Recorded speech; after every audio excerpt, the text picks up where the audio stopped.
and welcome to the course Urban Rail Transit Tracks, Station, and Yards. In this lesson, we explore the significance of the longitudinal section in urban rail transit track design. It encompasses elements like slopes, gradients, and connections, all of which are vital for train operations and passenger safety. We categorize urban rail transit lines based ground elevation, discussing the consideration of surface, elevated, and underground lines. Key technical aspects, including maximum gradients, length of gradient sections, connections, and vertical curves, are highlighted for their impact on station design, passenger comfort, and overall system efficiency.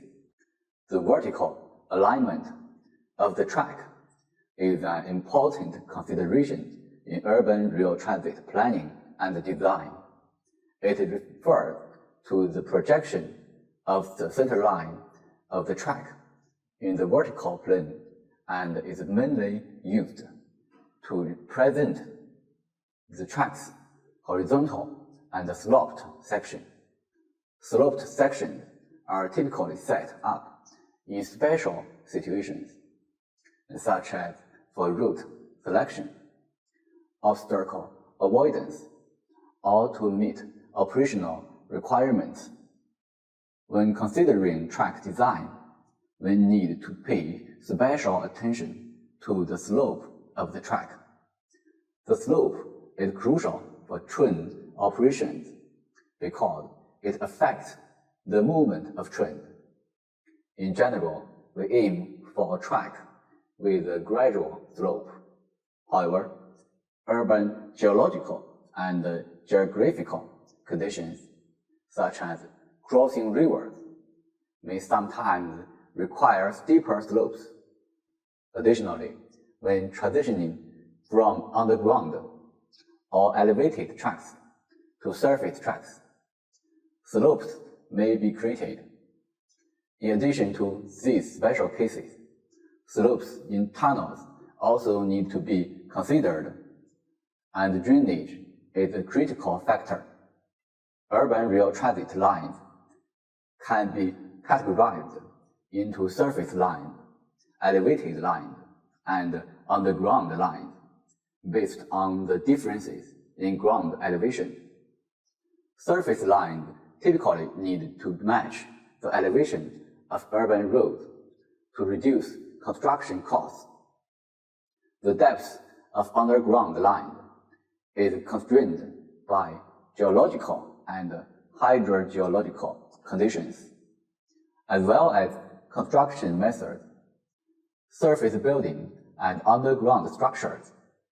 For elevated lines, considerations including both urban aesthetics and the traction capacity of vehicles, so the slopes should be as gentle as possible.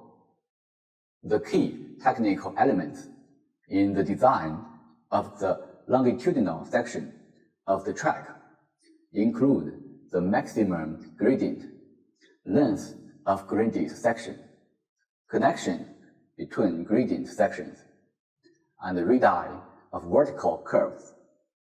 The maximum gradient is a critical technical standard that significantly impacts the depth of the track, construction costs, and operations.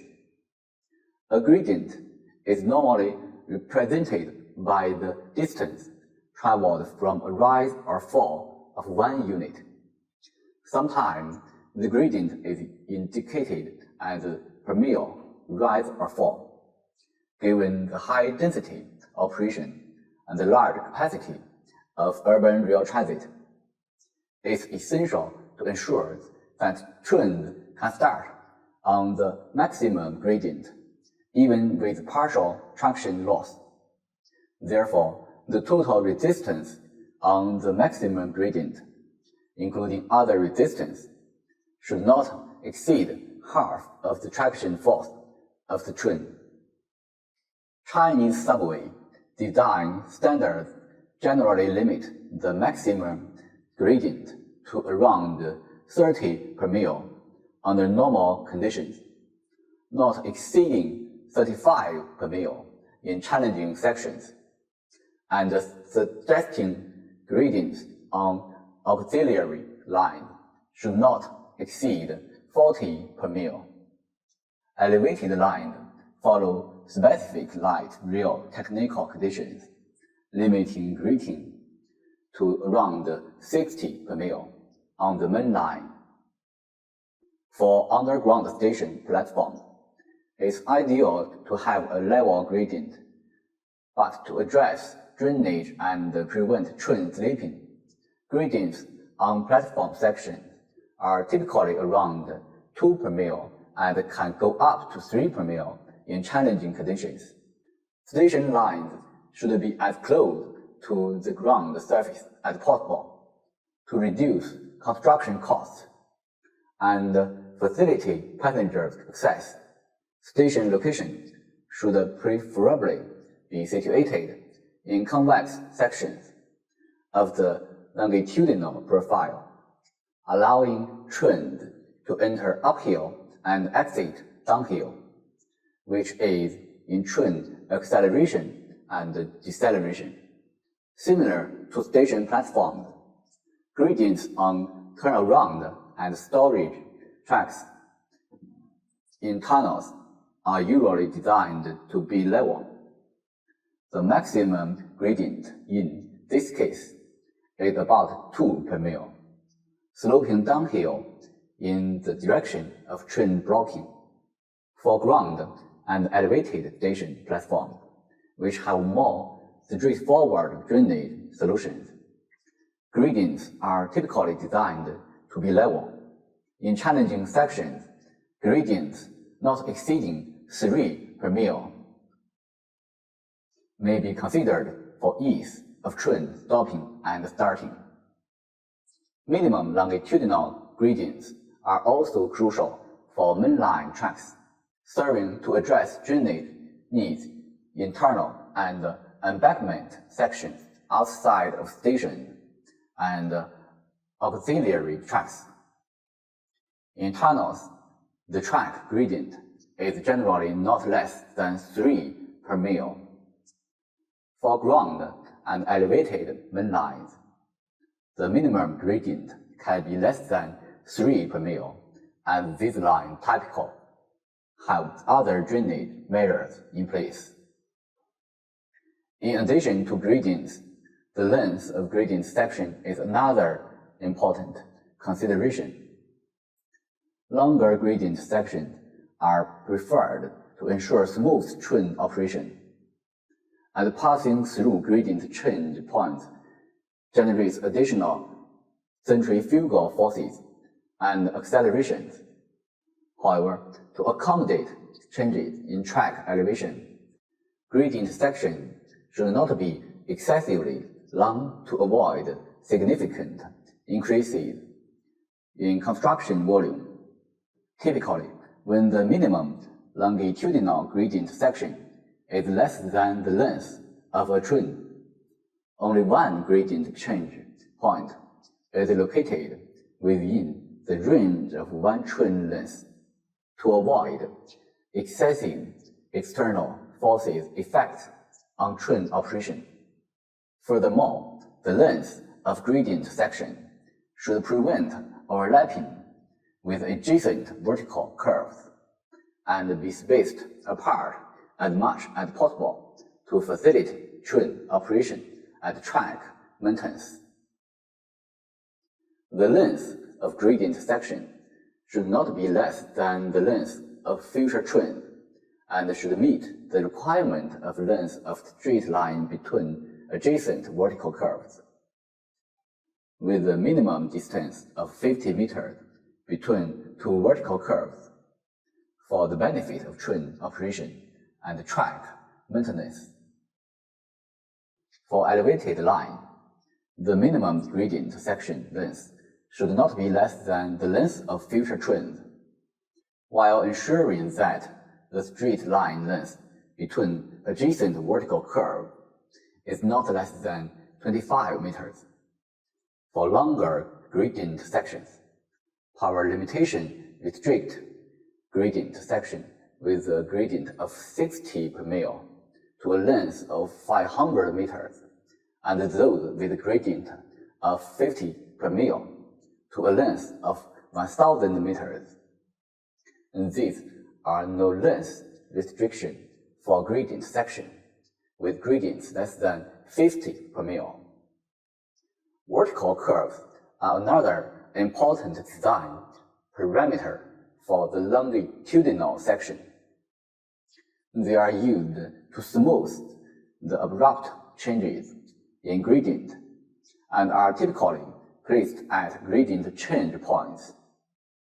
An angle is formed at the point where two different gradients meet, forming a summit or a sag, and explained in the diagram.